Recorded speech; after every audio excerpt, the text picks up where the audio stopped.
Hello and welcome to the recap for today, the 1st of August 2013. This is just going to be a roundup of the interesting things that happened last week, which there weren't really a massive amount of. But anyway, it might be a bit of a short episode because most of my time today is being spent on the PTR. I'm trying to get footage recorded for most of the LFR of the Siege of Orgrimmar. Turns out, on the public test realm, LFR is even worse because all the gear is scaled to 496, and the bosses are overtuned, and people are idiots, so yeah, I've got one kill and then footage from the other two bosses, so it should be enough to do a few preview videos.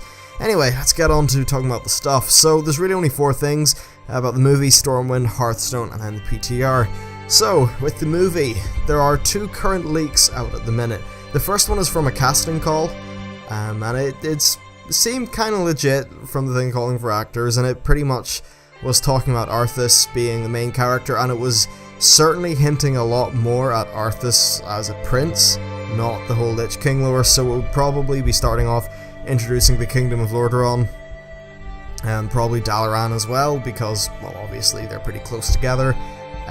Probably orcs and humans, maybe some of the undead, maybe the start of the plague, something like that.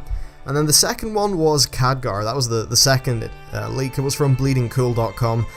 And funny, like, Khadgar basically was sort of following him from when he was in Dalaran, so both of these leaks, while they may seem different, they're both people that were around at the same time in the same area, so perhaps that's the sort of time frame we're looking into. Now, we were pretty sure that they weren't going to go into World of Warcraft and that would be based on the RTSs. After all, the RTSs did have the best lore, pretty much. That's where all the good lore from World of Warcraft came.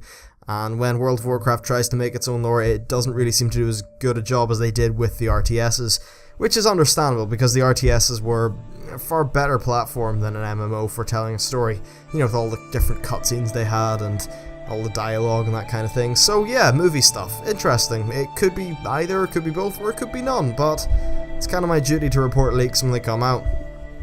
Now the next thing is about Stormwind. A lot of people were worried that Stormwind would be destroyed. There was like a leaked vision screenshot thingy. Turns out this is from one of the Timeless Isles quests. You have to bring a hourglass of time into the Siege of Orgrimmar, and when you use it, it gives you a vision of what happens when Garrosh wins.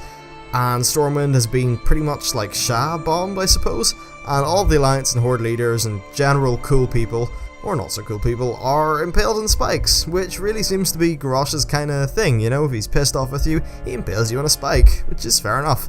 But like President Rosalind from Battlestar Galactica, she's pissed off with you, she'll try to throw you out the airlock. Yeah, so Garrosh angry, but Stormwind probably safe, assuming we win, which someone will. Now, next up we have Hearthstone, and this is kind of like, it's half not news and half news. The European client has started downloading through the new beta Battle.net launcher, and they issued another patch which they said was expressly preparing for the European launch. Now, about a week ago they said that it would be coming out, and they used the time frame weeks, so I'd say we could see it next week, maybe the week after. At any rate, it'll be very nice, and it'll be great for you guys in the channel because we'll be able to put out more varied content, and I think Hearthstone's the kind of thing I'd be pretty good at, actually, the way I sort of think analytically and stuff, and it should make a pretty good thing to commentate. So that's a good thing, and finally we just have the PTR, and this is just more of a PSA really. Go check the PTR notes, because they've released about 2 numbers passes since I last talked about the PTR. There's probably been quite a few numbers changes to your class that are definitely worth checking out. As far as for me, I've played a Hunter in the PTR, and I'm putting out good numbers. I mean, I'm doing pretty decent in the DPS and the LFRs. That's, you know, taking into account the fact it scales your gear to 496, but it'll be interesting to do sort of at gear level testing. Unfortunately, the only way to get a full set of 556 gear is to do normal Siege of Orgrimmar, because the only stuff you can buy is the tier 556, but whatever, it'll all get better. And actually my first impressions of doing this LFR are really good.